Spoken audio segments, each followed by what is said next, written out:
Bro, they're eating it up. They're eating it up. They're eating it up. They're eating it up. It's so crazy. I feel like I'm losing I feel like there's two different Americas, okay? I feel like we are watching two separate Americas. Now let's get to the State of the Union. Embarrassing State of the Union. Total flop, in my opinion. And the way that the mainstream media is approaching it. The union address, which was in fact the longest in U.S. history. The president claimed the nation's economy is strong, despite polls showing most Americans feel otherwise. He also clashed with Democrats in the room on a range of issues, including the ICE tactics at the root of the partial government shutdown. And in true Trump fashion, there were theatrical surprises, including a bipartisan celebration of the gold medal winning U.S. men's Olympic hockey team. Nancy Cordes is at the White House. Nancy, good morning. It was a long one last night. It sure was, Nora. In fact, the speech clocked in at 1 hour and 48 minutes, which is 11 minutes longer than the previous record, which was also held by President Trump. Affordability and the economy dominated the first half of the speech, with Trump insisting his policies will pay off and sometimes inflating the impact they have had already. There were a couple of truly tense moments and some very moving ones that brought the entire room to its feet. The state of our union is strong. Speaking to Congress and the country, President Trump argued the first year of his second term was historic. We ended DEI in America. We gave you no tax on tips, no tax on overtime, and no tax on Social Security for our great seniors. Our country is... Why is the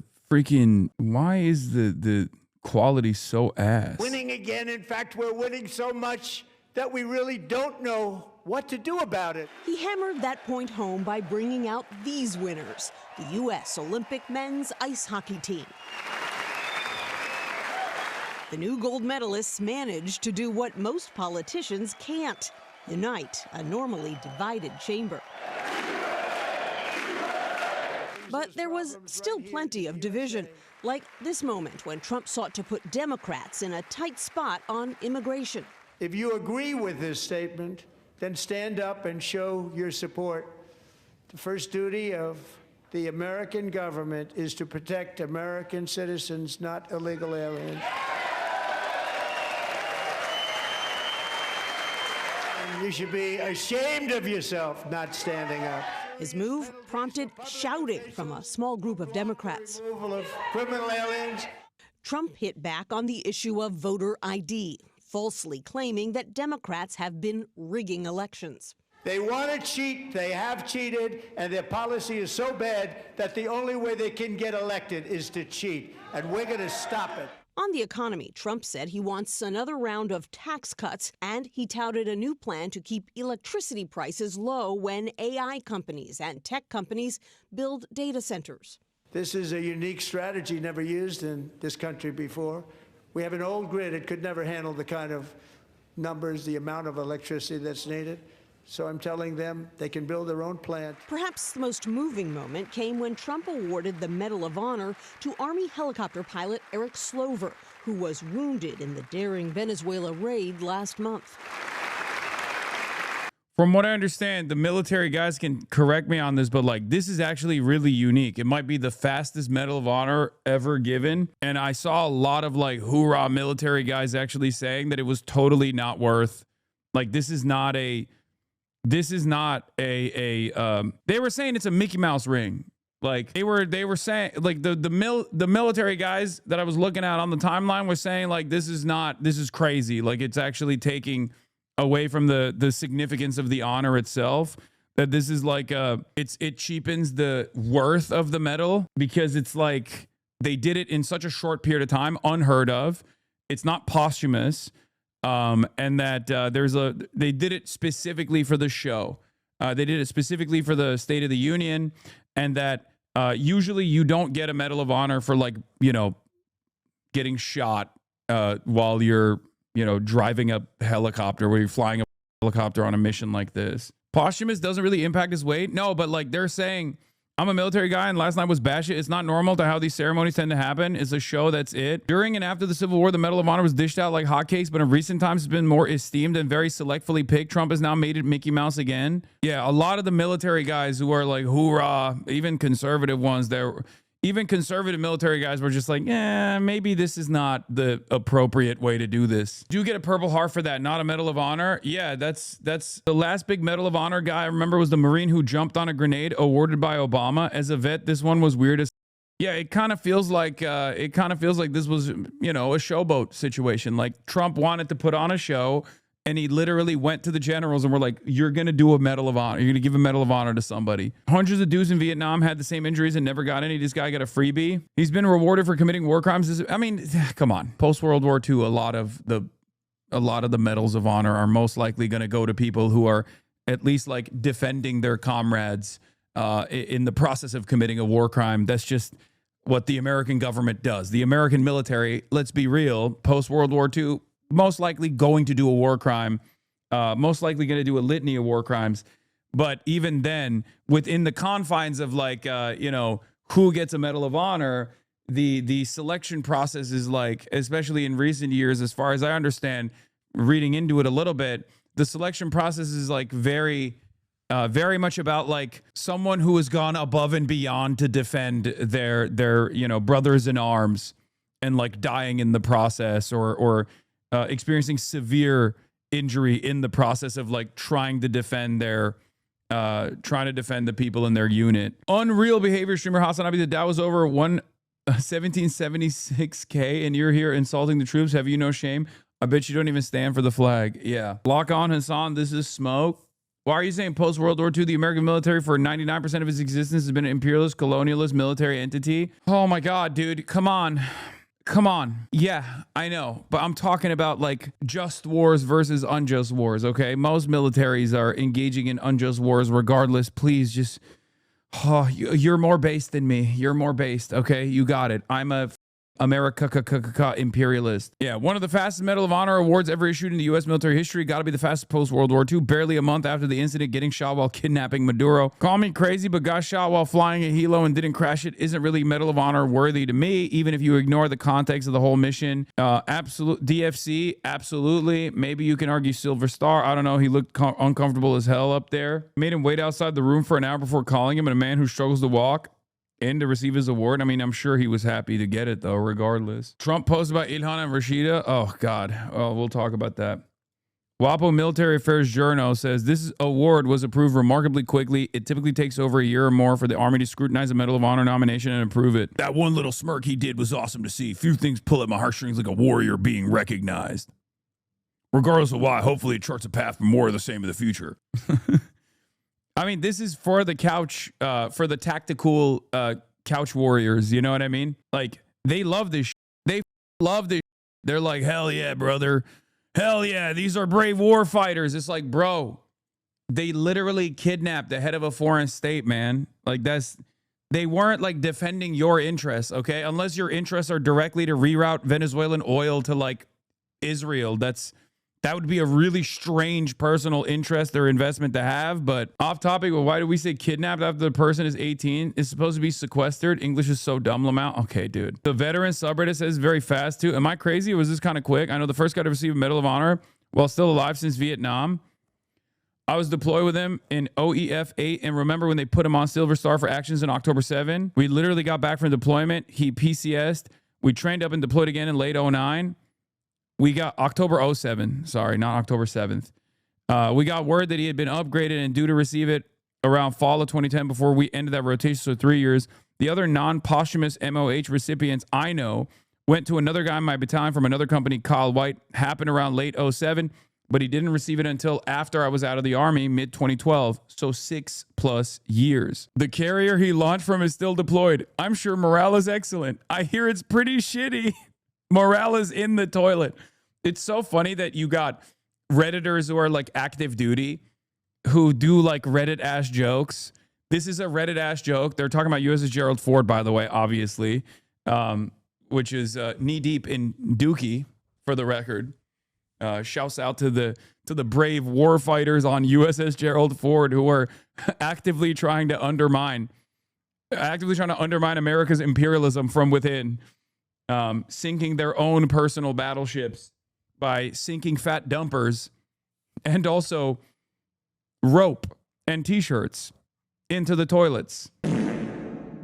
Should have done that faster, but I really thought, maybe I shouldn't do it, but I had to do it, I love that emote. One of my favorite emotes. Bro, the craziest part about the poop stuff, the poop ship, is this is a reoccurring issue. I Googled and found like 6 articles about this happening in the past few years. Yes.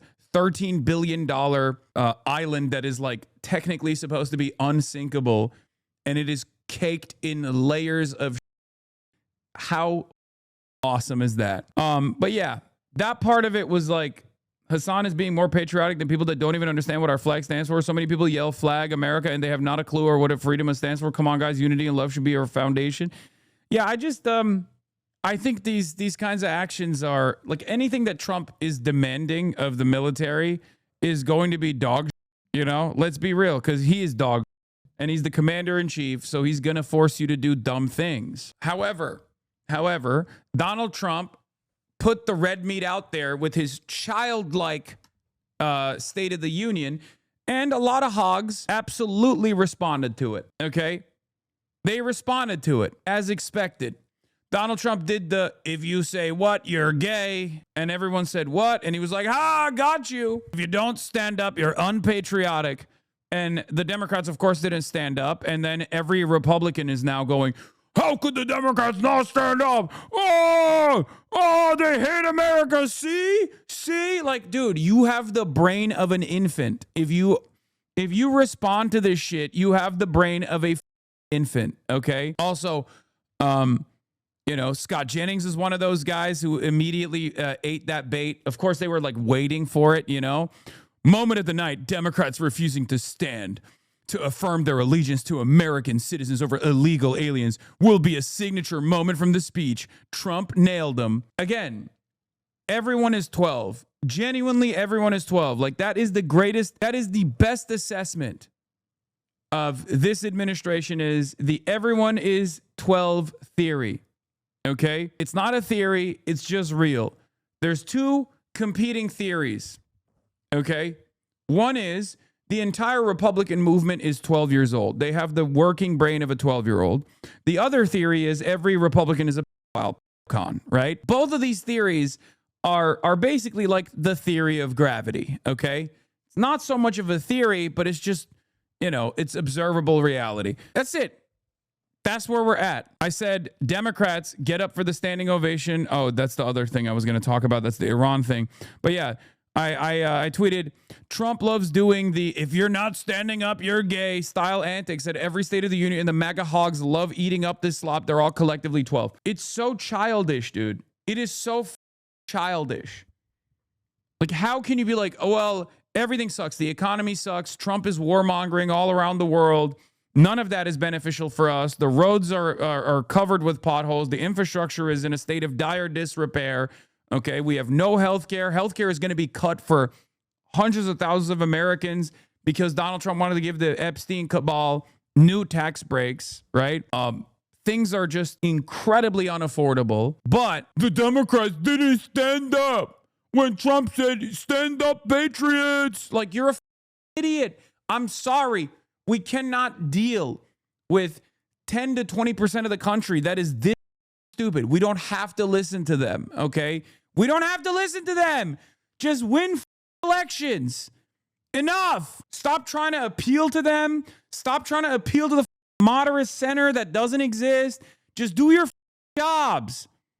Democrats, do your jobs. This is the Nick Shitley party, okay? How are you going to get your lunch money stolen by people who I feel a little weird criticizing all the time because it's objectively ableist, dude? I feel like the Republican Party nowadays is so incredibly stupid in their forward posture that every time I on them, I'm like, am I being ableist?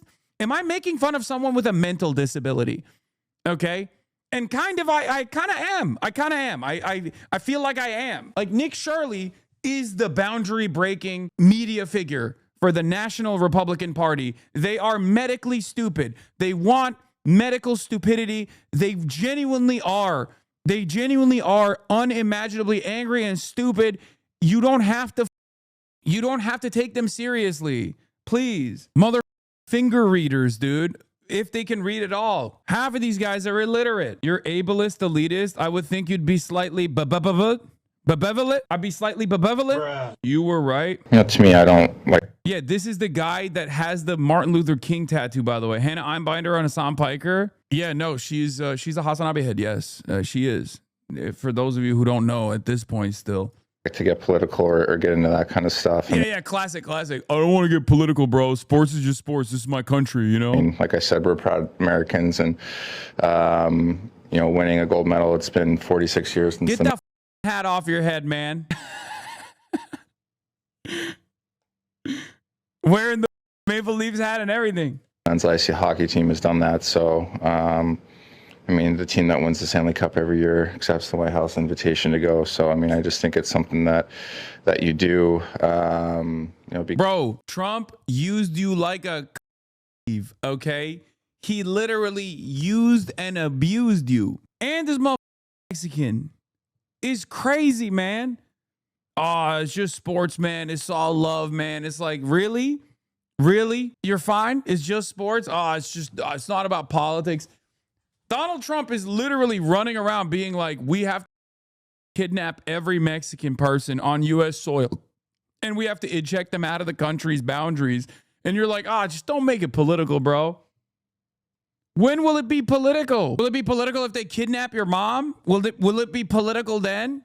Do the leopards have to eat your face for you to, you know, gain the capacity to empathize? Because we are proud Americans, and whatever your political beliefs may be, I mean, hopefully something like this will, you know. Yeah, I don't want to be political, but like, guys, the apolitical nature of throwing back brewskis with the director of the FBI, who is most notorious for defending the international sex trafficking cabal of elite billionaires, okay?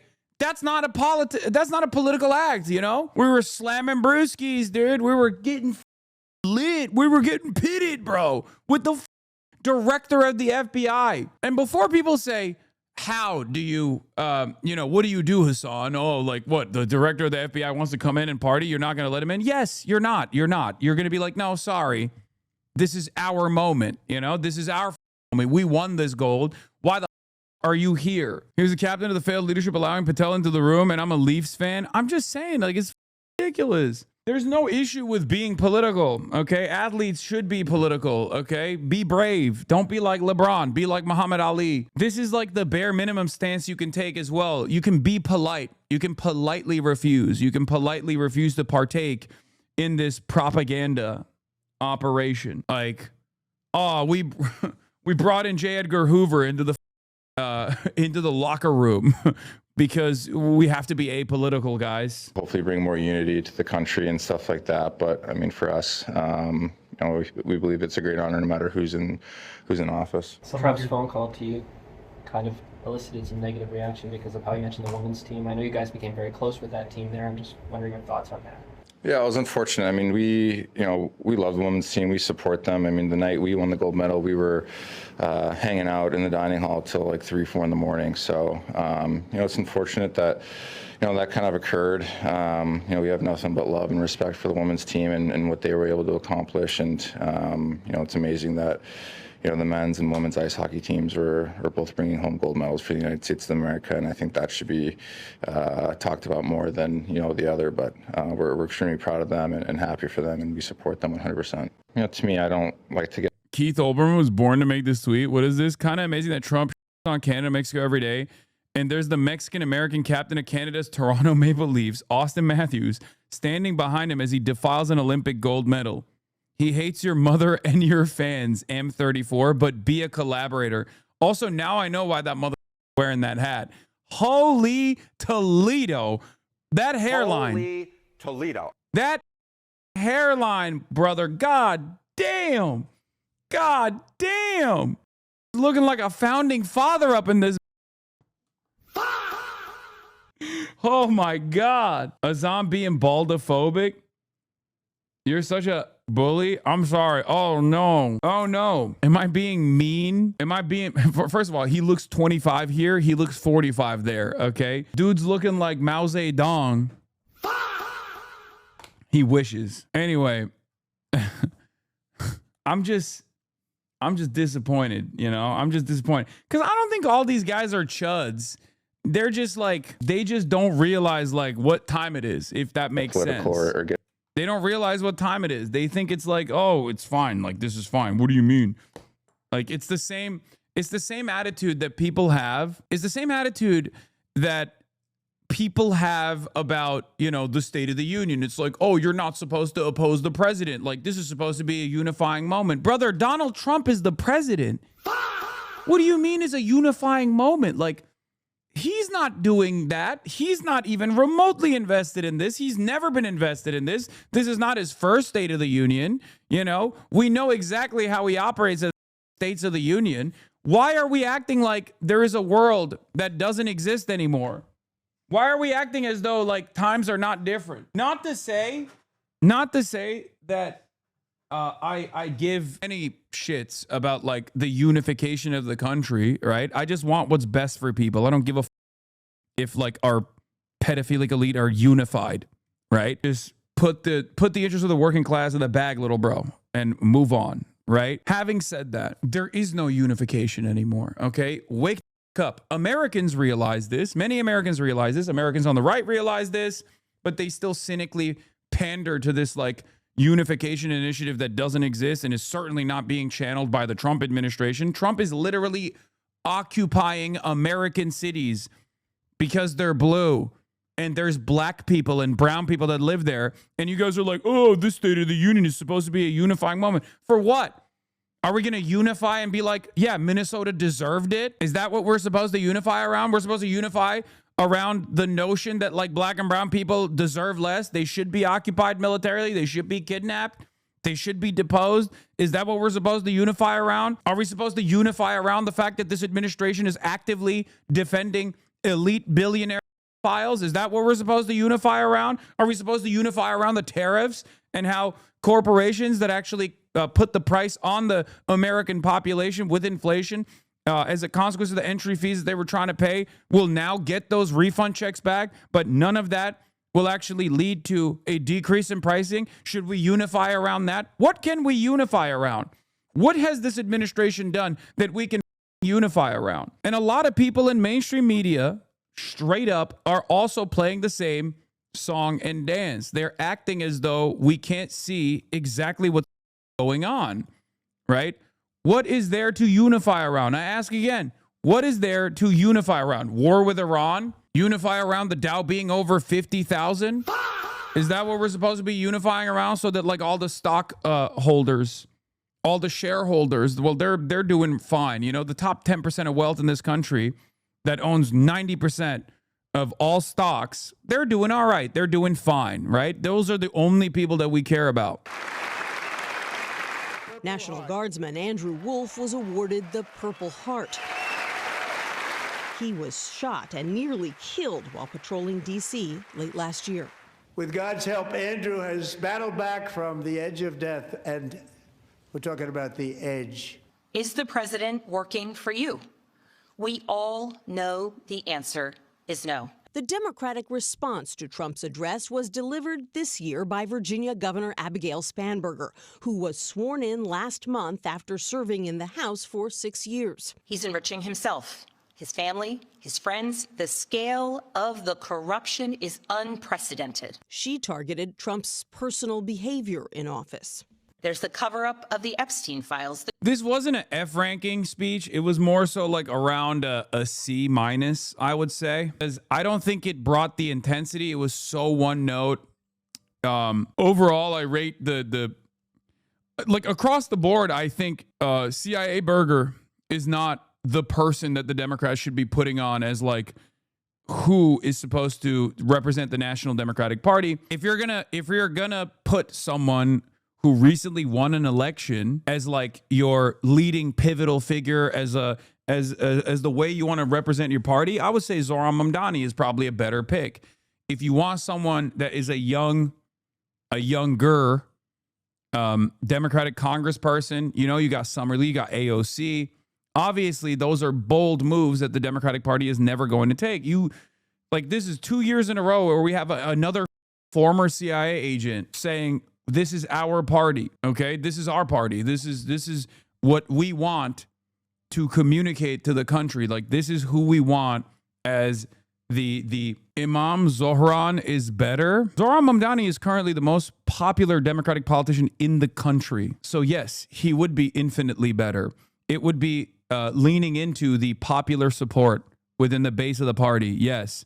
Same with AOC as well. Centrist Dems only know how to play the CIA and IDPAL card for figureheads. Yeah. Like, of course, any speech in comparison to Donald Trump's abysmal State of the Union is going to come across normal by design. But this is a unique opportunity for the Democrats to rebrand. This is a unique opportunity for the Democrats to come out and say, this is what we're actually about. What we're about is not business as usual politics. What we're about is not having like CIA candidates. What we're about is actually having candidates that center the working class in their interests. Crypto scams, cozying up to foreign princes for airplanes and billionaires for ballrooms. Put Ro Khanna on there. You know what I mean? If you want to talk about bipartisan unity, who in the Democratic Party's ranks is currently showing how bipartisan unity could work in a very effective way? Out of all of the candidates that could potentially run for president, Ro is not my favorite, but it doesn't matter. He's fucking doing it. He's doing it with Thomas Massie, right? That's the kind of bipartisan unity I'm on board with. That's the kind of reaching across the aisle I'm on board with. Reaching across the aisle to laser elite pedophiles, reaching across the aisle to force a vote on authorization of war with Iran. That's exactly what we should be doing. That's exactly what Democrats should be doing. But no, they want to reach across the aisle in a direction that moves towards moderacy. Putting his name and face on buildings all over our nation's capital. This is not what our founders envisioned, not by a long shot. But yeah, at the end of the day, it wasn't like the worst possible speech. Like I said, it's like, I think CIA Burger was a lot better than CIA Slotkin, okay? CIA Slotkin is even more Rizless than CIA Burger somehow. And at least she didn't make a mention about how she's a Reagan Democrat. So it was a mid-ass speech. It was a C-. And a big part of the reason why it's also a C- because there's like far better alternatives that the Democrats get put forward to say, this is who we are, okay? Might have noticed there were a smattering of empty seats in the House chamber last night. That's because dozens of Hasan just loves giving bad advice so he be popular while Democrats lose. Don't you realize that actually proves the point? Why would I be popular if what I was saying was not channeling the frustrations that like everyday people have? You're literally saying shitting on the Democratic Party makes me popular, while simultaneously claiming that the way that the Democratic Party is presenting itself is supposed to be popular. Why won't people understand? If elections are a popularity contest and you're recognizing that shitting on the Democrats makes someone like me popular, then maybe the Democrats need to fix their branding.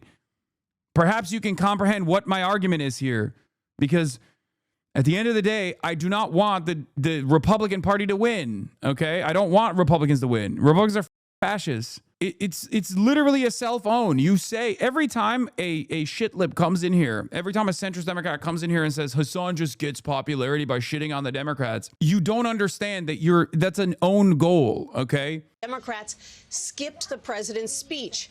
One who was there was Al Green of Texas. He had to be escorted out for holding a sign that read, "Black people aren't apes." That was a reference to a racist video that Trump recently shared depicting Barack and Michelle Obama as cartoon primates. You may recall Green was removed from the chamber last year, too, for heckling Trump. He faces a tough primary next week after 11 terms in office. Gail? All right, Nancy, thank you very much. For more insight, let's bring in our CBS News chief Washington analyst. There he is, Robert Costa. Bob, always good to see you. Other than the length of the speech, everybody clock that. What was your biggest takeaway, or some of your biggest takeaways from last night? Great, Gail, great to be with you. So much was said last night in President Trump's State of the Union. What really stood out to me was what was not said. He did talk about the challenges on foreign policy, but he has a big decision he still has to make about how to handle Iran and whether he wants to have a military strike to go after its development of a possible nuclear weapon. Is there anything else where you said about not said? You know, there were some Epstein survivors who were in the room last night. You made no mention to them whatsoever. Did you think that he would? I think most people thought he would stay clear away from that, and he did. Yeah, of course he wouldn't mention the CBS. And he was also not someone who talked about the Supreme Court at length. We saw it just in recent days. He was so frustrated with the Supreme Court's ruling on his tariff policy, but he held back a bit. And this is a president who does not often hold back. But you saw him trying to underscore patriotic themes, highlight Americans who have compelling stories of service to the country, while also taking on Democrats, calling them crazy, saying they're not addressing the issue of immigration or the economy. And you really see ahead of the midterm elections, this is a president who wants to be appealing to the center of the country, the undecided voter, while at the same time not always trying with a huge national audience to wade into some of these waters like fighting the Supreme Court. When I called President Trump before the speech, I said, what are you going to talk about with the economy? He said, I'm working to bring prices down. He blamed President Biden for any economic pain that people are feeling out there. And so you really see him trying to shrug off any criticism and push back quite hard against his critics. And in your conversation with him, did you get the sense that he's nervous at all, or sensitive? No. Yeah. I mean, Nora, not nervous about the speech. For a long time too. I know. Nervous is not a word I would use. Defiant, defiant as ever. Bob, real quick before you go, what did you think about the reaction or lack thereof of the Democrats in the room? Did that hurt or help them? It depends on whom you ask. Some Democrats say President Trump needs to be confronted in a pretty aggressive way. And in certain circles and on the left and center left, they were cheering those who were confronting President Trump in various ways, sometimes in ways that got a lot of attention. Trump touting his administration's national crime crackdown during his State of the Union address. And Steve Ducey is live at Doug's place. It's in Emerson, Georgia, to ask diners what they thought of the president's address. Hello, everyone. Hey, Steve. Hey, good morning. You can rewind if you subscribe to the Piker Broadcasting Service if you want to see my coverage on the Bay of Piglets 2.0. Okay, a speedboat that approached the Cuban island and was intercepted after getting shot at there was an attempted interception by the Cuban Coast Guard, and they shot at the Cuban Coast Guard, and then the Cuban Coast Guard killed them, okay? 4 of them, and 6 of them are injured. I know. Hey, good morning, everybody. By the way, I got to start. It's Ruthie's fifth birthday. Happy birthday, Ruthie. And she is part of the post-game show here at Doug's in Emerson. This table of ladies wound up coming here at 2 o'clock this morning? 2:21. Okay, 2:21, because you wanted to talk about the president's speech last night. Jesus Christ. Absolutely, and see you. Oh, nice to see you, too. Very emotional speech. Really, what? It was awesome. I mean, it was very touching, all the people that he had there. True Americans. True Americans. All right. All right, how many of you folks actually got to see it last night? How many saw it? All right, very good. How many of you loved the hockey team, right? They were fantastic. I knew that was going to happen. This fella right here, Ainsley and Lawrence set this up by talking about how the president was talking about his crime prevention during his administration. What did you think? Well, I appreciated what he said. I mean, we're being tough on crime, and that's what we need in our country right now. Absolutely. And you're in the state legislature? I am. Yes, I'm here in Cartersville, House District 15. Okay, and you said you had to leave to go to do your job. Is that the deal? We're headed to work in just a few minutes. Well, you can go right after this, all right? Who else would like to talk a little bit about what the president had to say last night? I'm going to come right over here. What's your name? Melanie Collier. Melanie, good morning. Good morning. What'd you think? It was awesome. It was just wonderful. I was so proud to watch my president up there last night, and he was telling it like it is. There you go, telling it like it is. And this fella right here, what's your name? Phil Brannon. Phil does a Donald Trump impersonation, by the way. By the way, don't kill me that the ratings were better when you were on the couch, Steve. It was much better then. But the speech last night was incredible. I still have a lot of breath left, though. Okay. Lots of breath. Lots of breath. And funny. Listen, you know who rolled out the red? This is the only demographic that matters. Okay? Retired small business owners with numerous properties. Okay? White retired small business owners with numerous properties.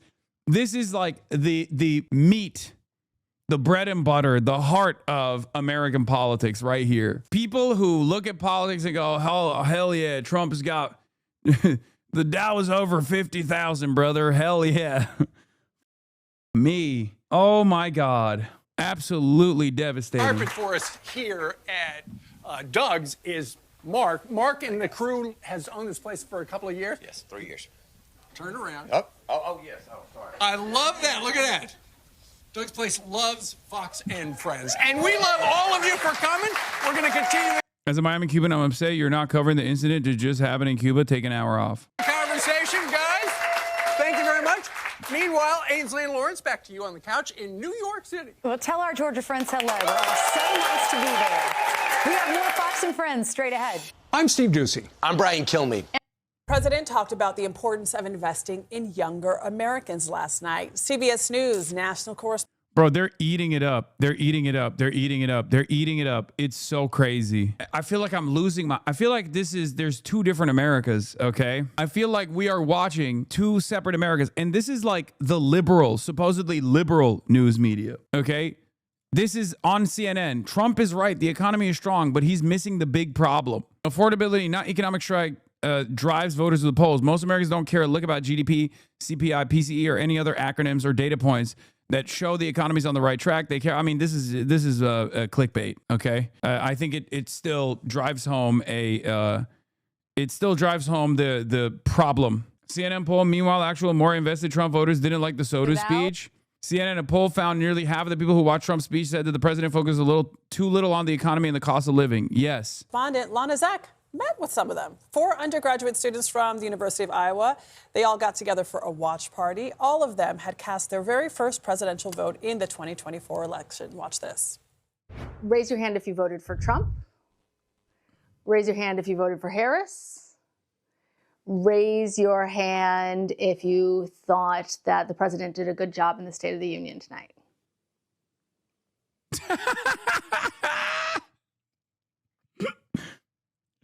Oh, the first time voters, I talked about this extensively leading up to the election when I was talking about low propensity voters and the areas where Donald Trump would make significant gains in. Young voters who were too young to remember the first 4 years of Donald Trump. That's why the podcast circuit was so important for Donald Trump, because he was able to convince a lot of young voters, first time voters, that he would actually be different than the economic hardships and lack of a positive vision that they were experiencing under the Biden administration, right?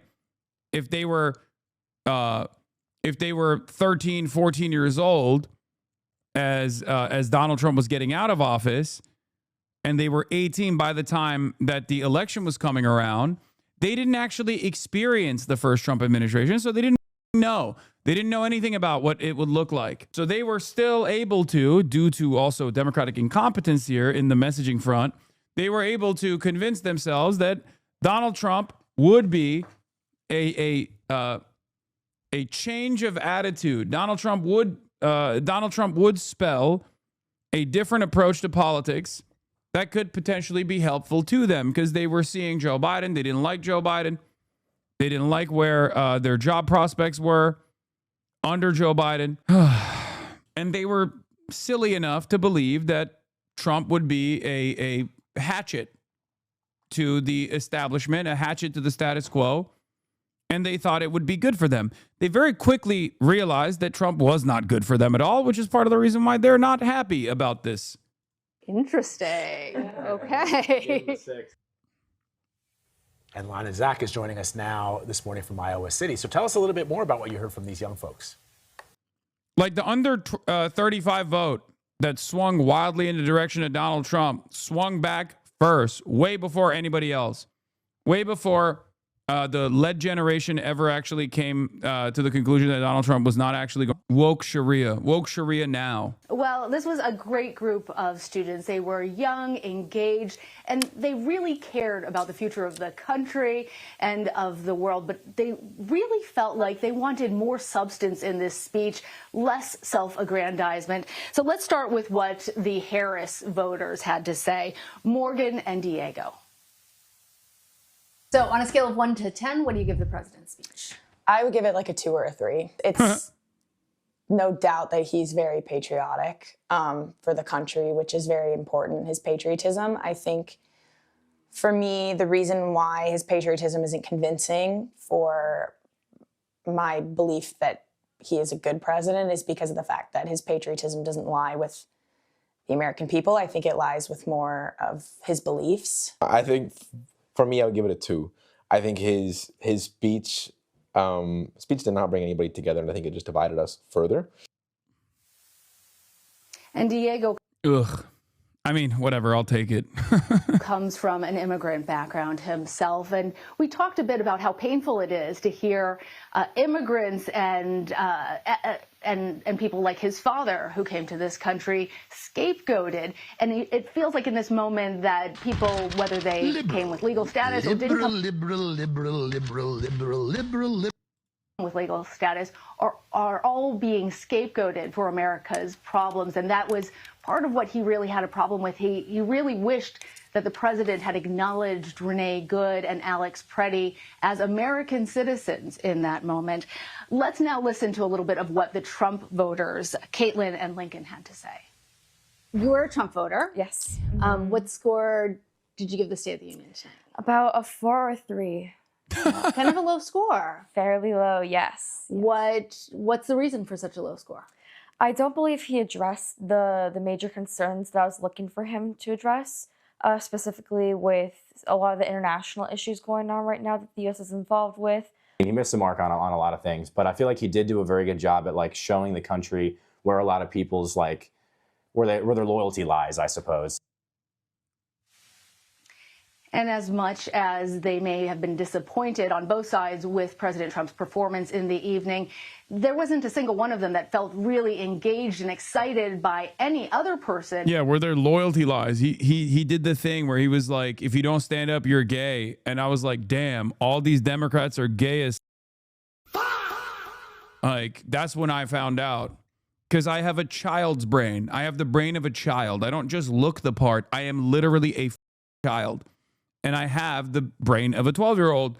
So when Donald Trump does these things where he's like, oh, you got to stand up if you want, if you love this country, and they don't, and the Democrats don't stand up, I think, oh, the Democrats, they're not patriotic in the chamber. So if you're looking to Democrats for a solution, they didn't really present one necessarily in that moment. But I have to hand it to this group of students because they say they have lost friends over political disagreements, and for them to come together as a group and put out there to the world who they voted for in at least the last election, because they hinted that that might not be the case in the next election, well, it really says something about them. And they were certainly united on the fact that the speech was long. I was wondering if you guys made it to the end, and that was going to be my question. Did they tell you what they were thinking for the midterms in terms of how they would vote? And you just mentioned that they hinted that they might change their votes. Lana's CNN senior political contributor. Oh, hell yeah. That's where my goat's been. I was wondering where my goat has been. I love that they have center right and far right represented perfectly on this panel, by the way. Van Jones and Scott Jennings are the ones that are doing the diner, the Fox and Friends style, diner voter bullshit. Van Jones and Scott Jennings have been pounding beers and eating popcorn and watching the State of the Union. They're doing a special CNN voter live cast. Saginaw was one of 2 counties in that crucial swing state to flip from Biden to Trump. And Michigan is home to several key midterm contests later this year. Tonight, Van and Scott are joined by 10 voters, 4 Democrats, 4 Republicans, and 2 independents who watched tonight's speech. Van and Scott, walk us through the reaction in the room to the president's address. Well, half of us were miserable, and the other half were delighted. And we're going to get a chance to hear from everybody. Look, I think the most important thing I can say is that people here who are not in Washington, D.C., who are on the ground, look at this stuff very, very differently. You did not like this speech at all. Tell me why. I didn't like the speech because he did not talk about what he was doing to make our lives better. As Governor Spanberger said, is the president working to make our lives better? No. James Carville said, it's the economy. And it still is the economy.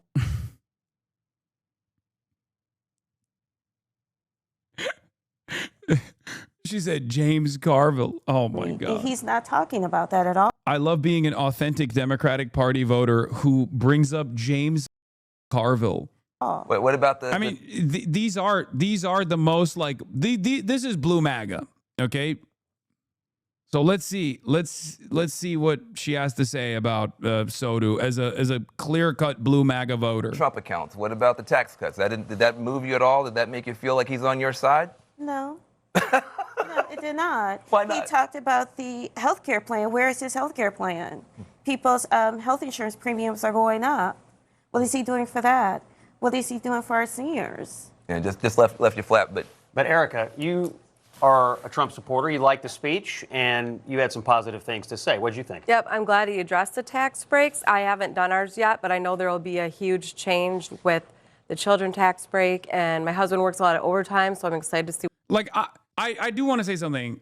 Even though Democratic Party voters are closer to the correct side of the argument, their blind fealty demonstrated by blue MAGA is technically no different than the blind fealty being demonstrated by red MAGA, right? Like when they say like, oh, he had no approach to, like the Abigail CIA Burger speech was fantastic. Donald Trump had no approach to healthcare. Okay, you're not wrong. Donald Trump doesn't have a decent approach to healthcare at all, but it's not like Abigail Spanberger came out and was like, we're going to do Medicare for all. We have a real approach to healthcare. They don't. They didn't communicate that. They might have an approach to healthcare. They're just not communicating it. So in some ways, it's just team sports for a lot of these people. They don't actually tunnel in on the policy. What that does, I think no senior should pay Social Security taxes. And then I liked how, I wish he would have stayed more on Iran because I was already wondering and trying not to worry about it, but kind of not paying attention. Iran. But it sounds like he said if they're not going to go to nuclear, we don't have to do the FA. Find out. We don't want to find out. Yeah, he said his preference was diplomacy. Right. Yeah. But he will find out if he has to. Yeah. Well, I'm so curious about how you saw it. The thing that Iran is crazy. Iran is literally a Turkish beverage. Like she didn't even say Iran. She said Iran. That I missed the most was a focus on the economy and looking forward. And Supreme Court struck the tariffs down, and he's going for another round of tariffs. And I also think that's the wrong direction. Tariffs cost our company a lot of money. Our costs are up, and we need to control our costs. And without raising rates, we can't give raises to our employees. We can't help them. So I'm stuck in that kind of vicious cycle of raise the rates, prices go up, raise the rates, and how do we continue that? So he didn't help you at all on the tariff stuff at all. But you said that you enjoyed this speech and that there were moments that moved you. What moved you about this speech? Let me guess.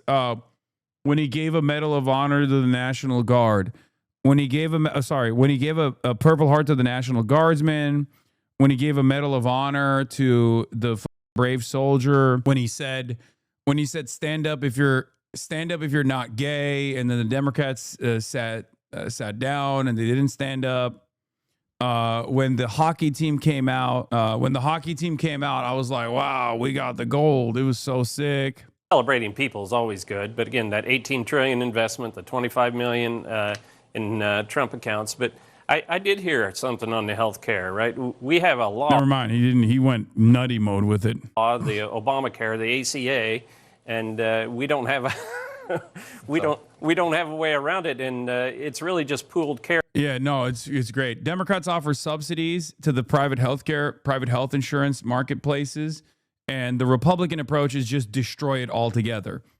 Okay, the Republican approach is just like give me back the money, and deregulate healthcare further. I love living in the dumbest country on the planet. That's gone up every year, and this most favored nation, he's taken a stab. I swear to God, the Republican strategy is literally identify the problem and then literally identify the symptom and then demand more of the very same problem that makes the symptom worse. When it comes to gun violence in this country, what is the Republican solution to gun violence in this country? More guns. Well, that's the reason why there's gun violence in the country, isn't it? Nope. We have to literally make it worse. Same with healthcare. Deregulation instead of more regulation, complete regulation, completely off making healthcare a government-funded project is the real issue here. Democrats want to offer more subsidies to the private healthcare providers. Republicans want to deregulate it further. One is objectively worse than the other. But the real alternative here is not to just continue offering subsidies over and over again to the private healthcare system. It's to break the private healthcare system in its entirety and offer it in the hands of the government. But lowering the cost for us. And unless the legislature acts, he's at least doing something that's going to hit our pocketbook. I think the part of the speech that's probably going to live on for most Republicans is when he asked the Congress, stand up if you think your duty is first to American citizens before illegal aliens. Republicans stood up. It gave him his most sustained applause for the night. I suspect, Van, you're going to see this in a lot of campaign ads, that Democrats wouldn't stand up. What did you all think of the showmanship of that, or of sort of the spectacle of trying to get Democrats to stand up for that? I swear, dude, I'm telling you, they treat the audience like they're a bunch of baboons. And honestly, the audience is a bunch of baboons on the Republican side, especially. Like that's it. Because Scott Jennings knows that Republicans are disgusting hogs, servile little piggies. And that's what he's farming here. And honestly, he's not wrong. He's not wrong. And it's crazy because like the CNN news coverage on this should be a little bit more educated, right? Like it should be a little bit more bipartisan even. I think the point, I think that you know, and it may have gotten a little muddled, but you know, in the showmanship, but I think his point is valid. Everybody in that room represents the citizens in this country. Oh. And are you doing your job? He should, you know, the governor asked, is Trump doing the job? Is Trump doing his job? Is Trump doing right by American citizens? No, he's not. He's occupying American cities. He's killing American cities. He's killing American citizens in the process. He's taking tens of billions of dollars and funding his own personal, private, unaccountable militia. What are you talking about? How is that even remotely beneficial to you? Explain to me how that is beneficial to you as an American taxpayer. You're getting robbed and you're literally thanking the robbers in the process. Donald Trump is not even hiding the fact that he is looting the rotting corpse of America at the behest of himself and his favorite butt buddies, okay? Pedophilic elite billionaires. He's defending them with his DOJ. He's refusing to name co-conspirators. He's throwing setback after setback in front of the American public, learning about who's actually responsible for these heinous crimes. He's literally invading countries. He's waging wars after saying he wasn't going to do wars at all. And none of those wars are actually beneficial for Americans anyway. And all it takes for these dumb is literally, oh, stand up. Stand up if you love America. See, they didn't stand up. I cannot believe how stupid the average American is. It blows my goddamn mind. He's a white bald guy speaking about the 18 trillion is literally a Republican operative. He's running the Michigan Senate Republican primary twice. He's doing the pretend to be a swing voter lie that happens every time CNN sources a panel. Somehow they always find Republican politicians that they present as swing voters every time. Exactly. That guy back there. I think he's also originally from Texas, right? Doing his job. Trump asked, are all of you doing your job? But don't you think it was just kind of a cheap stunt? I mean, to just, you know, you're somebody who's been in politics for. Also, you can tell this is the everyday, this is the everyday Republican and everyday Democratic Party voter. And these guys are having a normal conversation at a normal diner. Why do we know that? Because they're not wearing suits, right? They're not wearing suits and they're inside of a normal diner that they presented as a totally normal, random diner. with totally normal random people that they found off the street. I just want you to understand, we're communicating to you that this is not a set, okay? This is not a set. This is not everyday Van Jones, because he doesn't have the "I stand with Israel" pin on his suit jacket, right? This is Van Jones after dark, right? It's authentic. It's real, okay? I need you to understand how real this is. For a long time. To me, it seemed like a stunt. No matter what Trump told Democrats, stand up if I say anything. If he said stand up if you like puppies, they would have said we like kittens. I mean, there's no way they were going to stand up. So to me, he was just trying to make Democrats look bad. But should they have stood up, Pastor? The role should be to unify the country. And I think this was the opportunity for us to come together as one. We're not a states of red or blue states, but we're the United States. And this was Would you have stood up if you were a Democrat and Donald Trump said stand up if you are against illegal immigrants, whatever he said? Would you have stood up? I would have respected our country, and I would have stayed.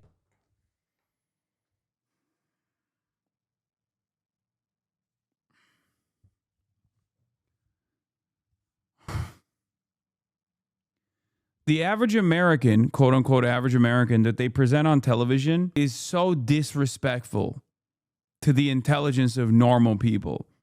Like, they find people dumber than dirt, brother. I swear to God, they find people dumber than dirt to be like, this is the average American. Look, you're just like him. It stuck to my standards. And I would have stayed to my who I know who I am and left it at that.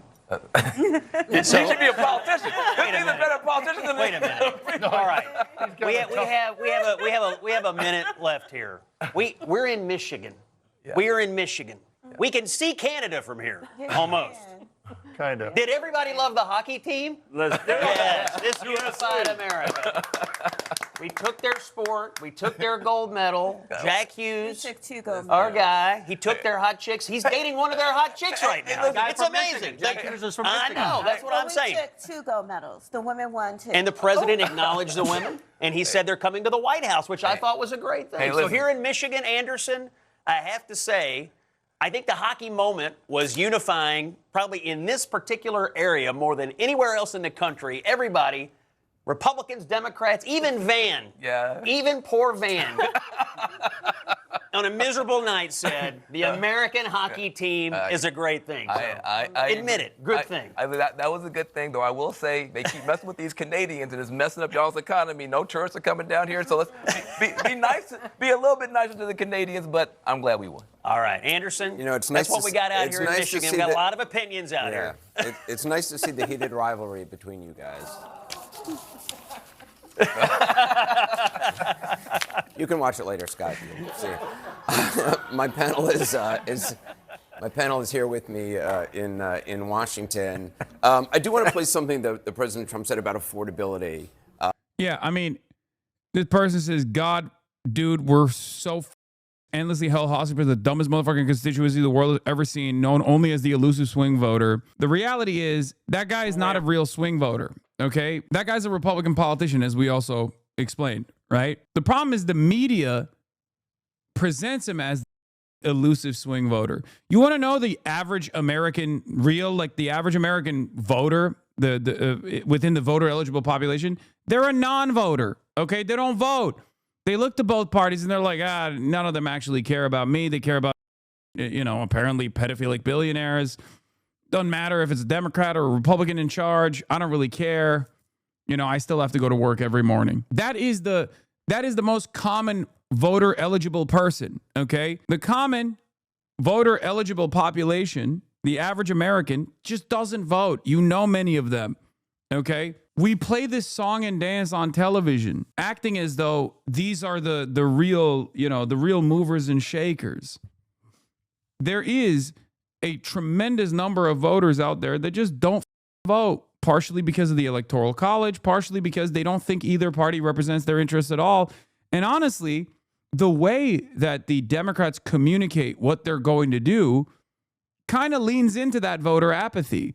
And that's precisely the problem I'm trying to work out here. That's why harm reduction narratives don't work. That's why it doesn't work. Because saying that you're simply a little bit better, saying that you are going to be moderate, saying that you're going to be the diet version of the Republican Party is a demonstrable failure in terms of getting these people to come out and vote. Which is obviously something that the governor spoke about as well. Let's watch. The same people in this chamber who voted for those disasters suddenly used the word affordability, a word, they just used it. Somebody gave it to them, knowing full well that they caused and created the increased prices that all of our citizens had to endure. You caused that problem. You caused that problem. They knew their statements were a dirty, rotten lie. Their policies created the high prices. Our policies are rapidly ending them. That I will soon be presenting Connor with our highest civilian honor, which we will be given and which has been given to many athletes over the years. But when I say many, not too many, like 12, it's called the highest civilian honor in our country, the Presidential Medal of Freedom. It was the thought about hockey. You know what I thought was actually really Wow. Manny, this is my first time like really watching you, and I don't think I ever want to learn about politics again. This is all so stupid, Lamau. No, dude, there is an alternative vision out there, okay? This guy literally said this and then unfollowed. This guy became the apathetic non-voter. Literally, he tuned in, saw how awful American politics is, and tuned out instantly. Wait, no, I didn't? Oh, okay, never mind. It just doesn't show that you're following still. I don't know why. Bro said bro saw one CNN panel and was like, I'm out. I never want to look at this ever again. interesting, just listening to those voters and Americans. They were really focused on the economy. And I think that the red meat applause lines that Scott mentioned about stand up if you believe that you're supposed to be working for U.S. citizens, that definitely works really well for the partisans. But the regular people, their takeaways were all about the economy. They were about healthcare. They were about tariffs. They were about the cost of living. They were about exactly what we've been talking about this whole time. And I think that is very instructive, because that moment where Trump got his biggest applause line in the room, I don't know if it will resonate as much as the White House might want it to be. And it certainly is not going to be the thing that this midterm is going to be fought I think on. one of the problems that he has is that people see these things as distractions. They don't think he's focused on the thing that is most important to them, the thing that was most important to them when they elected him. They don't think he's delivering on that. And even the things that his supporter mentioned there, there is not $18 trillion in new investments here. Everybody knows the economy in their communities have slowed. They're worried about their jobs. This most favored nation piece on drugs applies to like 40 drugs of the 23,000 prescription drugs are out there. So people know they're not paying less for their prescriptions. And I think that is the challenge, because he is selling something that they don't feel or see, and they don't think he's really focused on. Well, let's unpack this. We got like 30 seconds. His line, their policies created the high prices, our policies are rapidly ending them. That is going to be the line that they keep driving, which is they are responding and trying to bring down what Biden brought to them, which was pain. First Trump administration, unrivaled economic success that drove him back to the White House. That's the reason why he got elected this time. So the assumption here was that he would deliver bigly. And the American people are yet to feel that. And without feeling it, no visual, no audio will move them off of that unless they can feel it. That's what Republicans have to do. The reason they had those expectations was because he set those expectations and said that he was going to deliver quickly, that he was going to bring down costs, and he did not do that. There is also Where is it? Where is it? There's some other stuff that I want to talk about with respect to the SODU. Here is a CNN poll that found nearly half of all people who watched Trump's speech said that the president focused too little on the economy and the cost of living, by the way. Question now, what does his message mean for today? A CNN poll found nearly half of the people who watched the speech said that the president focused too little on the economy and the cost of living. There basically seemed a lot split on that point. Many Democrats boycotted the speech or sat in silent protest throughout. The question now. Hey, Hasanabi, as a China-born person who live in the U.S., I just can't understand why the average American are so stupid. Like how there are tons of U.S. citizens can still support this administration. Explain to me, bro. It's called no education whatsoever. Americans are the most propagandized country. Americans think that North Koreans are the most propagandized country on the planet. And the reason for that is because they don't understand that they're being propagandized. Okay? Americans don't realize that like everything that they watch in the news, in mainstream outlets, everything that comes from supposedly independent media is basically breaking their brains all the goddamn time. They don't realize it. They don't recognize it at all. And they have no education. They have no media literacy. They have no capability for critical thinking. They can't critically engage with the information that's being presented to them. So they literally think like, no, we're free thinkers. We're not sheep. We're not sheep. We're independent thinkers. And that's basically it.